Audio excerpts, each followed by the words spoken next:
मूर्ति भेद विभागिनी व्योमव्याप्त देहाय दक्षिणामूर्तये नमः। दक्षिणामूर्तये नमः। श्री सद्गुरु महाराज की जय। सभी को बोलना पड़ेगा। श्री सद्गुरु महाराज की जय। श्री सद्गुरु महाराज की जय। सर्वत्र रूप में विराजमान आराध्य देव को बोलिदान, व्यक्त रूप में मंचस्थ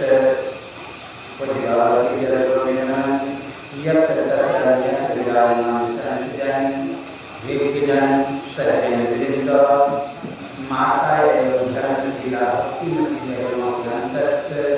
विराजमान परमात्मा को अभी आप लोग से सप्ताह ज्ञान शिविर से आज छठे दिन के प्रथम पारी के सत्संग में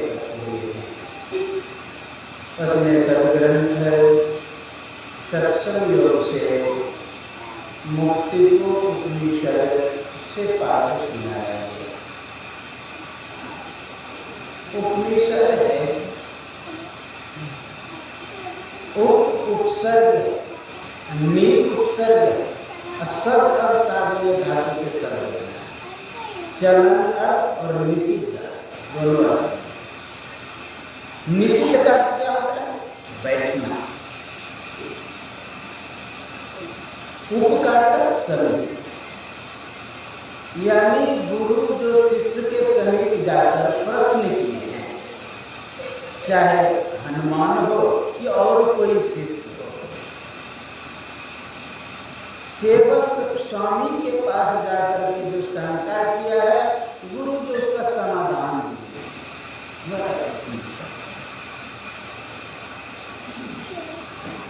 गुरु के समीप बैठने से होता क्या है? क्या परिवर्तन बदलाव होता है? हाँ, होता है। परिवर्तन और बदलाव। जो कुछ गंदी दे नहीं तो भी बात सुना, नहीं भी गुरु देना चाहिए फिर भी जाए। एक दार्शनिक एक कमरे में पढ़ने से किया, वहां पर देखा कि दो घड़ी टंगी हुई, एक बड़ी घड़ी एक छोटी घड़ी बगल में। बड़े घड़ी की घंटे की सुई और छोटी घड़ी की घंटे की सुई एक सीध में। मिनट की भी बड़ी घड़ी की और छोटी घड़ी की एक सीध में है। सेकंड का भी दोनों का एक सीध में। उसको लगा कि परमात्मा का बनाया हुआ ये खोपड़ी मनुष्य का भिन्न भिन्न है। एक वैज्ञानिक का बनाया हुआ घड़ी एक जैसे समय कैसे देगा? वो क्या किए? छोटी घड़ी को उतारा, 2 मिनट पीछे कर, अब वहीं पर पुनः टांग, थोड़ा देर बैठा कि पुनः उसी स्थिति में घड़ी। सोचा कि बात क्या है? ज्यों ही कान लगा के सुना, बड़ी घड़ी की जो पेंडुलम थी वो खिंचाव पैदा कर रहा है। बड़ी घड़ी छोटी घड़ी को अपने जैसा बनाया। यदि एक बड़ी घड़ी छोटी घड़ी को अपने जैसा बना सकता है, तो गुरु अपने शिष्य को अपने जैसा क्यों नहीं बना? कीट न जाने भृंग को कर ले उपनिषद में यह गुरु में यह योग्यता होता है, क्षमता होती है, सामर्थ्य होता है। सदगुरु महाराज तो गधा गोपाल ये सामर्थ्य। इसलिए यहाँ पर हनुमान और राम भगवान का समाधान, गुरु और शिष्य का समाधान। तो क्या आप लोग जाने मुक्ति के विषय में क्यों इतना ताना बाना रचा गया, इतना श्लोक बोला गया कि जीव को मुक्ति में कैसे पहुंचा जाए। चला अर्थोपनिषद तो ही सुनाया गया कि पहले चित्त को स्थिर करना। यहां पर न मन को जगह दिया है, न ही बुद्धि को जगह दी है, चित्त को जगह दिया। क्योंकि जानते हैं मन तभी संचालित होता है, मन तभी कार्यान्वित होता है, मन तभी दौड़ता है, मन तभी चंचल होता है जब उसमें चित्त घुसता है। चित्त भी अपने आप में दृढ़ नहीं है, चित्त में भी चेतन घुसता है तभी वो संचालित होता है। तो मन बुद्धि चित्त में चेतन प्रवेश करता है। तीनों शब्द का आंतरिक भाव देखेंगे तो एक ही, बाहर में भले किसी का कार्य है चंचलता है, किसी का कार्य है निश्चित करना है, ये सब कार्य है, लेकिन अगर उसमें चेतन ना हो तो कोई कार्य नहीं करेगा। गुरु महाराज सत्संग के चौथे भाग में कहा कि मन बुद्धि यह जड़ है। आपको यह सुने, मन बुद्धि चित्त अहंकार है त्रिपुटी लग दौड़ जन दरिया इनके परे ब्रह्म सूरत की हो। मन बुद्धि तक पहुंचे नहीं तो मन बुद्धि का अपना जगह नहीं दिया है। आप जब पतंजलि मुनि के पास जाएंगे, उसने मन बुद्धि कहीं प्रयोग नहीं किया, उन्होंने चित्त का प्रयोग किया। योगस चित्तवृत्ति निरोधा, उसी को कहा वृत्ति, वीरतया पंचतया क्लिष्टा अक्लिष्ट चित्तवृत्ति। 5 प्रकार की वृत्ति बताए चित्तवृत्ति, क्लिष्ट और अक्लिष्ट 10 हुआ। फिर आगे जाके असंख्य चित्तवृत्ति बता दिया। एक तो हम नाखून से काटते हैं अपने चमड़े को, वहां भी चित्त है। कोई चींटी काट लिया, वहां भी चित्त है। और केवल बाहरी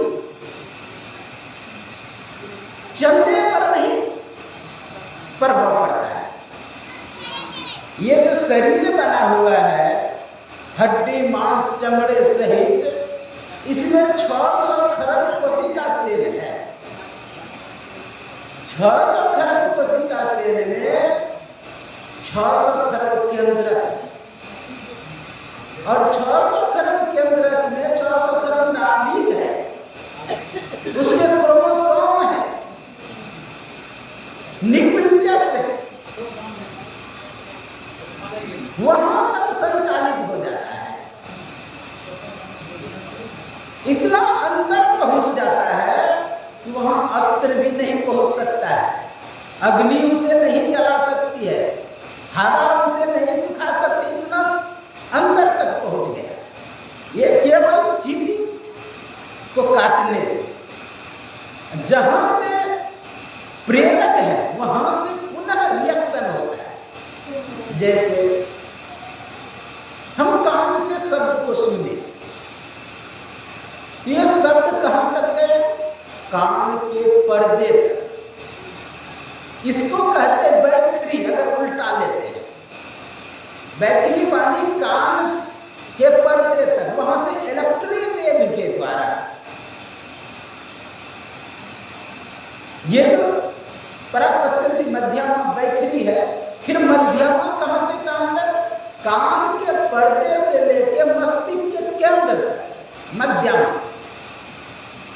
फिर पश्यंती है, पश्यंती कहां से कहां तक? मस्तिष्क के केंद्र से मन तक जाता है। अब मन से आगे जो आत्मा तक जाता है वह है परा। उसी तरह हाथ अगर चमड़े पर हम मारे तो वह केवल चमड़े पर नहीं रहा, वो जो केंद्रक है नाभि के न्यूक्लियस वहां तक झंकृत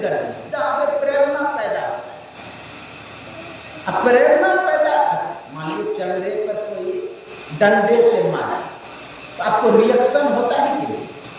रिएक्शन होता है। आप देखते हैं कि मन में होता है कि उसको भी मारे। तो ऑर्डर देने वाला कहाँ है? क्या चमड़े में ऑर्डर देने? चमड़ा हम ऑर्डर दे सकता है? नहीं। क्या हड्डी ऑर्डर दे सकता है? नहीं। क्या मांस मज्जा खून क्या ऑर्डर दे सकता है? नहीं।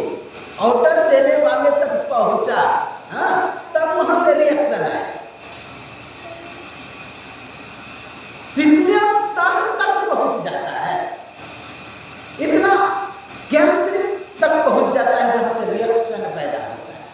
तो यह असंख्य चित्त वृत्ति है, पूरे शरीर में चित्त वृत्तियां हैं। इसलिए कहीं चींटी काटा, नाखून कट गया तो वहां रिएक्शन होता है। तो चित्त असंख्य है, असंख्य चित्त वृत्ति। चित्त संज्ञाने धातु से शब्द है चित्त अर्थात ज्ञान करना। अच्छा, मन शब्द मन पर बोधने धातु से बना है, यह विज्ञान करना है। बुद्धि शब्द विज्ञान धातु से बना है, यह विज्ञान करना है। आप उसी को बुद्धि कह लीजिए, मन कह लीजिए, भले कार्य अलग अलग है। मान लीजिए आप एक व्यक्ति हैं, आप सिपाही वाला काम करने लगे तो सिपाही हुए हैं, लेकिन व्यक्ति वही है।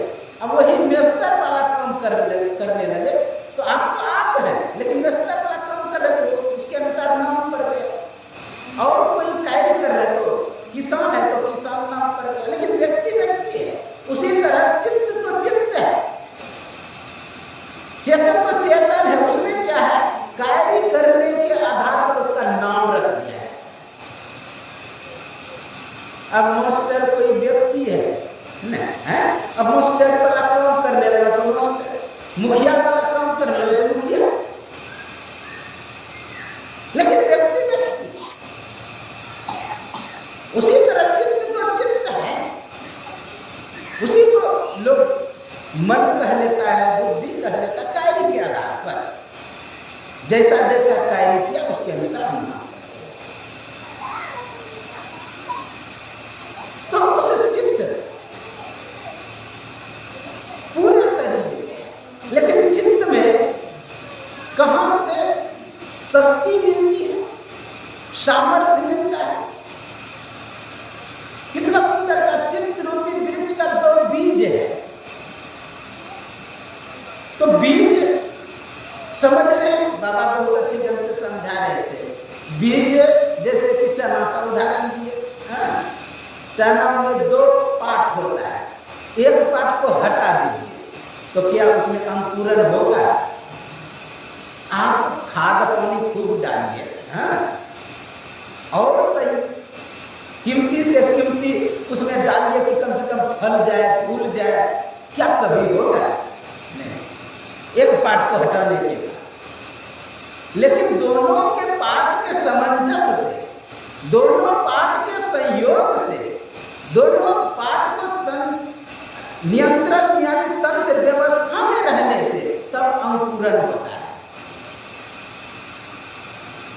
अच्छा, दोनों पार्ट रहे, जमीन में ताकते न मतलब मैं रहता हूँ वड्डा आश्रम में कुछ लगाता हूँ ना, उसमें जैसा तैसे रह जाता है, जमीन में पावर नहीं।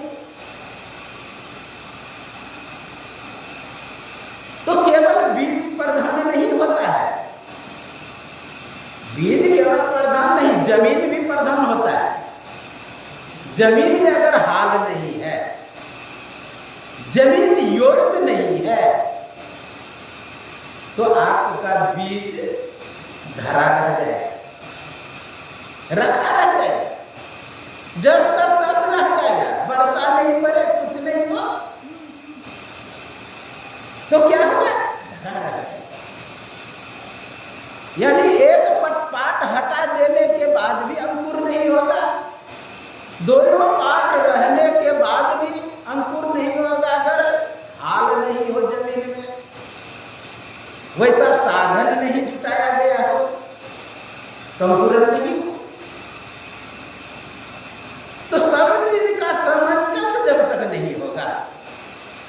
सभी चीज का पांचों तत्वों का संयोग नहीं होगा तब तक वह अंकुरण हो नहीं सकता है। वह अंकुरित नहीं। इसलिए मिट्टी की भी आवश्यकता है, जल की आवश्यकता है, वायु की आवश्यकता है, अग्नि का भी आवश्यकता है। मैं देखता हूँ कभी कभी ठंडी के दिन में अगर सूर्य नहीं उदय हुआ ना, वो जो जितना जो पौधा है उतने रह जाता है, जो हम धूप पड़ेगा फिर निकलेगा इस मिट्टी से। इसका मतलब गर्मी की जरूरत है, उष्णता की जरूरत है, यानी अग्नि की जरूरत है। अग्नि बहुत हो और जल नहीं हो तब तो जल जाए, फिर अंकुरण नहीं होगा। अच्छा, जल भी हो, अग्नि भी हो, अगर वायु नहीं रहे तो फिर भी नहीं हो। वायु की भी आवश्यकता हो। अच्छा, जल भी हो, अग्नि भी हो, वायु भी हो, आकाश नहीं हो तब रिक्तता नहीं हो, खाली नहीं हो, शून्य नहीं हो तो क्या कैसे फैलेंगे, कैसे बढ़ेंगे? तो आकाश की भी आवश्यकता है। ठीक है, आकाश भी हो, अग्नि भी हो, वायु भी हो, जल भी हो, मिट्टी नहीं हो तो फिर भी नहीं होता। आप कहने में महाराज आजकल छत पर हो जाता है, ऐसे भी कजली में, तो कजली जो है मिट्टी का अंश है। मान लीजिए छत पर तो जो भी सीमेंट बालू है वो सब मिट्टी का अंश है। इसलिए अंकुरण होने के लिए, वृक्ष बनने के लिए इन पांचों तत्वों की सहयोगिता जरूरी है, सहायक जरूरी है, आधार जरूरी है। यहां पर क्या कहा जा रहा है? चित्ररूपी वृक्ष का तो वे बीजे चित्र छसी। अच्छा, वृक्ष ठीक है, अंकुरण हो गया। अंकुरण होने के बाद थोड़ा सा बड़ा, बकरी आके खा लिए तब तो गड़बड़ है, हम फल नहीं खा पाएंगे। उसके लिए सुरक्षा भी जरूरी है, घेरा भी जरूरी है। बड़ा हो जाएगा तो देखा जाएगा, लेकिन पहले तो उसकी घेरा है। तो चित्रों के वृक्ष का दो कहा, प्रमाण स्पंदन और वासना। अच्छा, प्राण स्पंदन और वासना को ताकत कहां से मिल रहा है? स्पंदित जो हो रहा है कहां से मिल रहा है? कोई ना कोई स्पंदन को संचालित करने वाला चेतन है जो हमें दिखाई नहीं देता। कोई चीज स्पंदित तभी होगा जब चेतन होगा। आप कहेंगे कि महाराज हम लोग देखते हैं लोहार के पास हाथी देता है अपने हवा से निकल, अरे चेतन की सहयोग है, जैसे से निकलता है नीचे। चेतन के संयोग से वह स्पंदित हो रहा है। चेतन नहीं रहेगा तो संचालित नहीं। कोई भी जड़ वस्तु में क्रिया तभी होगी, वो कार्यान्वित तभी होगी जब उसमें चेतन रहेगा। तो चेतन के संयोग से प्राण स्पंदन और वासना जगती है। इसीलिए पतंजलि मुनि ने एक ही शब्द में कह दिया, योग चित्तवृत्ति निरोध है। चित्तवृत्ति को निरोध कर दो, प्राण स्पंदन तो अपने बंद हो जाए, वासना भी समाप्त हो जाए। उसी चित्त को रोकने के लिए बहुत सुंदर आगे श्लोक दिया। क्या? एक तत्वा दृढ़ाभ्यास ध्यान विस्तम्भना परिच्छिन्न चित्त दर्पस्य निगृहीतेन्द्रियस्य पद्मिनी वेवन्ते क्षीयन्ते भोगवासना। कहा, हम किस युक्ति से, किस भेद से, किसकी सहायता से हम चित्त को रोक सकते हैं। ये सब सहायक है, जो भी बोला एक तत्व का दृढ़ाभ्यास, एक तत्व का अभ्यास करें, यह साधन है चित्त को रोकने, सहायक है यह चित्त को रोकने। तो हमें फोकस कहां पे करना है? एक तत्व का दृढ़ अभ्यास। एक तत्व में यह न समझे कि जो परम तत्व वो तो मैं रूप रंग है, ये नहीं तो उस पर कैसे हम दृढ़ हो सकते हैं। ये 5 तत्वों के विषय में बोला गया, मिट्टी, जल, अग्नि, वायु, आकाश। यह इससे बना हुआ कुछ भी वस्तु, व्यक्ति, मतलब सैद्धांतिक तौर पे लेते हैं। तब संप्रदायिक में आएंगे आप तो राम, कृष्ण, शिव, गुरु आदि आ जाएगा, मतलब उसका मूर्त बना हुआ। तो अभी पाठ में क्या सुन रहे थे? हमारे संगमत के लिए क्या है? मूल ध्यान गुरु रूप है, मूल पूजा गुरु पांव। हाँ, ये भी एक तत्व है। मानस जप भी एक तत्व हुआ। तदस जपस तदर्थ भावनम, पतंजलि योग सूत्र में है, जिसपे जिसको भावना है उसका जप कर सकता है, लेकिन गुरु प्रदत्त। यथा अभिमतता, जिसपे जिसको अभिमत है उसका ध्यान कर सकता है। निर्णय नहीं किया किसका। यहां उपनिषद वाक्य ने भी निर्णय नहीं किया, एक तत्वाधिदैर्घ्य सकाली निर्णय नहीं किया। गुरु महाराज भी कहते हैं कि साधन करते हुए केंद्र बिंदु पे जाना होगा। वह केंद्र बिंदु है ईश्वर। ईश्वर का अनेक नाम है, राम, कृष्ण, शिव, गुरु आदि।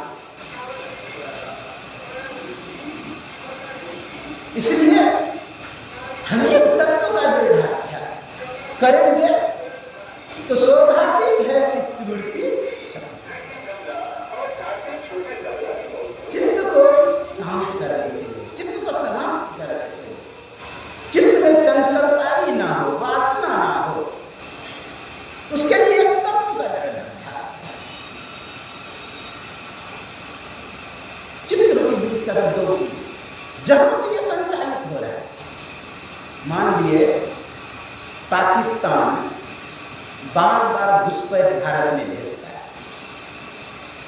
है, बदमाशों को भेजता है, आतंकियों को भेजता है, तो संचालक कौन हुआ? पाकिस्तान हुआ।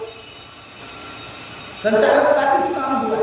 इधर हम मारते जाएंगे आतंकवादी को, तो संचालित करते रहेगा, संचालक बैठा हुआ है, संचालक को ही मारना है। संचालक को मारने जब अपने आप संचालित होने वाला वस्तु बैठ जाए। उसी तरह हम प्राण, स्पंदन और वासना पे ना ध्यान देकर अगर चित्त को केवल कर देते हैं जहां से वो संचालित हो रहा है। मान लिए बीज का यदि उदाहरण दिया, हम वृक्ष नहीं बनने देंगे, अंकुरन नहीं पैदा होने देंगे, उसके लिए क्या करना पड़ेगा? ना उसको जल दीजिए, ना उसको अग्नि दीजिए, ना उसको हवा दीजिए, ना उसको आकाश दीजिए, ना उसको मिट्टी दीजिए। विचार करिए, वो अपने आप अंकुरित हो गए। जहां से उसे शक्ति मिल रहा है, सामर्थ्य मिल रहा है, उसी को हटा दीजिए। यहाँ चित्त को कहां से शक्ति मिल रही है? चित्त में कहां से शक्ति? चित्त का दौर यह कहां से शक्ति मिल रहा है? उसी को हटा, यानी चित्त को हटा। चित्त को क्या? चेतन को, जो उसको हम पकड़ लें, उसी को हम पकड़, जो संचालक है। तब कहेंगे कि भाई हाथ में तुम क्यों जा रहे हो, पैर में क्यों जा रहे हो, आंख से तुम क्यों देखते हो, कान से क्यों सुनते हो? उसको कहा सकते हैं, हम उसको रोक सकते हैं, जिधर मन तिधर चला सकते हैं, क्योंकि वही चित्त के कारण आंख देखता है, चेतन के कारण। उसी चेतन के कारण कान सुनता है, उसी के कारण जिह्वा, हाथ, पैर, सभी इंद्रियां कार्य करती है। इसलिए उसी को हम पकड़े। साधारणतः कर लेते हैं चित्र वृक्ष का दो बीज, ऐसे समझ। बचपन में मैं एक कहानी पढ़ा, भारुड पक्षी, उसे एक पेट था लेकिन दो मुख। वो समुद्र किनारे टहल रही थी, संयोग से एक मुख को मिल गया अमृत फल। ये रोचक कथा है, वास्तविक नहीं। अमृत फल मिल गया तो दूसरा मुख कहता है मुझे भी दो खाने चाहिए, मैं पाया तुमको क्यों नहीं? बेचारा रुष्ट हो गया दूसरा मुख, भाई उसको भी तो जी है, स्वाद उसको भी लगा, उसको भी मन बुद्धि है। तो दूसरे दिन टहलता था पक्षी, जिस मुख को अमृत नहीं फल नहीं मिला था उसको मिल गया विष। अब बस वो खाने लगा, दूसरा कहता भाई मत खाओ, मैं भी मरूंगा तुम भी मरोगा, मरे कि जरे उससे मतलब। तब ज्यों ही खाया छिप्रम विनश्यति, पेट तो एक ही है, दोनों नाश को प्राप्त हुए। मेरे जन्मभूमि पर एक बच्चे को जन्म दी थी एक लड़की, उसको दो मुख था, नवचिया में दो मुख था, छाती भी इसके दो था, पेट एक था। मैं कुत्ता जाकर रहता था उस समय में गए देखने के लिए, संयोग से लड़की मेरे क्लास में पढ़ी थी, शादी हो गया था बगले में। मतलब जब मैं गया आश्चर्य लगा कि एक बच्चा हंसता था, एक रोता। विचार करिए, एक को गुस्सा आता, एक जहर खा लेता तो क्या होता? छिप्रम विनश्यति, दोनों नाश होता है। उसी तरह चित्र का प्राण स्पंदन और वासना कोई चीज की चाहना, यानी भावना क्या हो, वास करने, हमारे में वास करेंगे, चाहे रूप की वासना हो कि शब्द की वासना हो या रस का वासना हो, किसी भी चीज की वासना हो, यानी चाहना। अगर चाहना को मिटा देते हैं, वासना को मिटा देते हैं, तो स्वाभाविक है प्राण स्पंदन रुक जाएगा। जब जब आप तेजी से दौड़ते हैं तो आपकी सांस की गति तीव्र होती है, जब आप स्थिर होते हैं तो सांस की गति धीमी होती है। उसी तरह आपका अगर मन चंचल है तो सांस की गति भी तीव्र रहेगी। अगर मन धीरे धीरे शांत होने लगेगा तो सांस की गति भी। तो कहा वासना को रोक दीजिए या प्राण स्पंदन को। एक को करेंगे तो उसको रोकना नहीं पड़ेगा, वासना से वो अपने आप रुक जाएगा।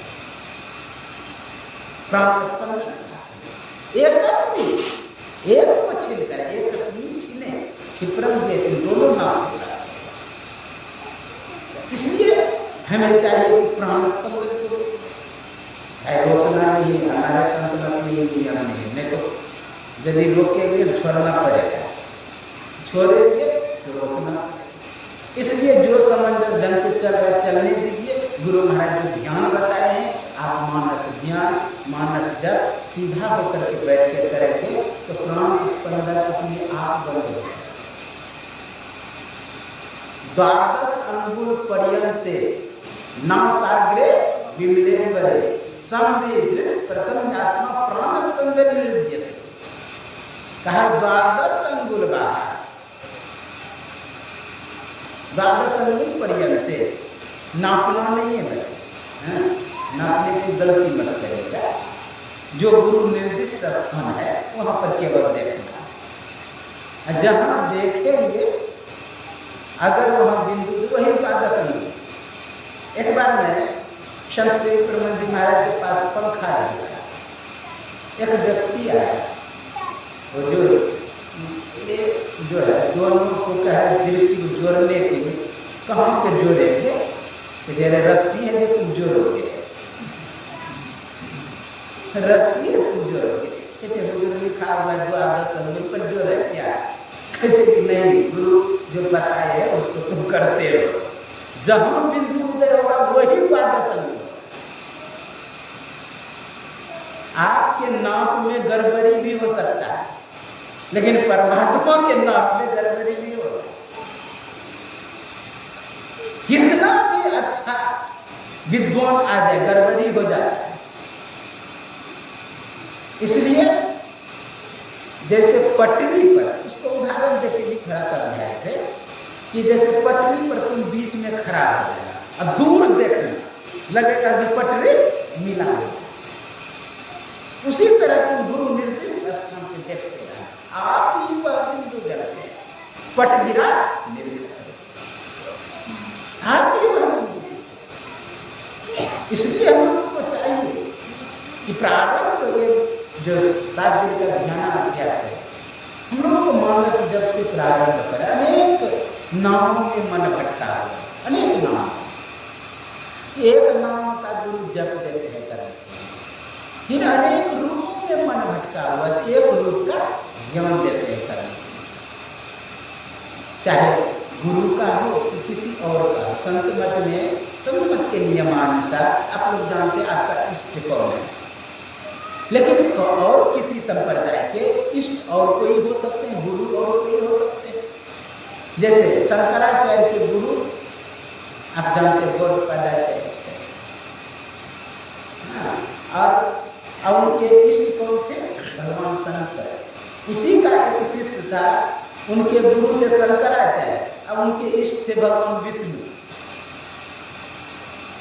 मीराबाई के गुरु राधिका शास्त्री होते हैं, इष्ट कृष्ण। तो अन्य लोगों का हो सकता है, लेकिन हम लोगों का गुरु इष्ट हमारे गुरु है। तो इन्हीं का रूप का कह रहे कि अपने इष्ट का, जिसका जो इष्ट है, उनके इष्ट का जब ध्यान करेंगे तो उसका गुण आना प्रारंभ होगा। स्वाभाविक आपको गुण आना, कहेंगे कि राम का क्यों नहीं करा, कृष्ण का क्यों नहीं करा। अरे भाई, राम और कृष्ण किसका फोटो विशेष दिख रहा है? जानते हैं जो पाठ अदा किया है कृष्ण का उसमें महाभारत में, उसी का फोटो विशेष दिख रहा है। अब वो फोटो जानते हैं, कोई व्यक्ति पाठ करने वाला सदाचारी होता है, सब नहीं होता है, सब सदाचारी नहीं होता है। देखेंगे ना, वो कॉलेज का युवक सब है, कोई हीरो है, हाँ कोई ऐसे है जैसे मुकेश खन्ना पाठ अदा कर रहा था कि मैं आजीवन ब्रह्मचर्य का प्रतिज्ञा करता। उसका बाप भी महाभारत देख रहा है, बगल में एक भाई खड़ा था मुकेश खन्ना का, तो कहा कि अरे ये मुकेश ने प्रतिज्ञा किया कि देवदत्त ने प्रतिज्ञा किया। इसके बाप ने पूछा अपने दूसरे बेटे से, कहा पिताजी है तो मुकेश भी, कहा तब भी आप शादी कैसे करेगा? वो जाग के मुकेश खन्ना बोला कि पिताजी ऐसे ऐसे बोला, उसने सही में प्रतिज्ञा किया और विवाह नहीं किया। कोई से ऐसे पात्र है जो सदाचार का पालन किया, लेकिन लगभग वो याद विचार करिए, हम उनका ध्यान करेंगे तो उसका गुण आएगा कि नहीं आएगा? स्वाभाविक है। रामकृष्ण परमहंस जी महाराज जब काली माँ का ध्यान करते थे तो अलग शरीर का ढांचा बनने लगा, हनुमान का जब ध्यान करने लगा ना तो पूंछ निकलना शुरू हो गया। वैसा होने क्षमता था, लिखा हुआ पतंजलि योग दर्शन है। उड़ता हुआ बादल का आप ध्यान करेंगे ना, उड़ता हुआ बादल का जो उड़ रहा है बादल, उसका ध्यान करेंगे, उस पर दृढ़ हो गए तो आप में उड़ने का सामर्थ्य पैदा हो जाएगा। अगर धुना हुआ रुई का आप ध्यान करेंगे, धुना हुआ रुई जो फूंक मारे उड़ जाए, उसका ध्यान करते हुए पूर्ण प्रकाष्ठा हो जाएगा तो आकाश में उड़ने की क्षमता आ जाएगी, उनका गुण है।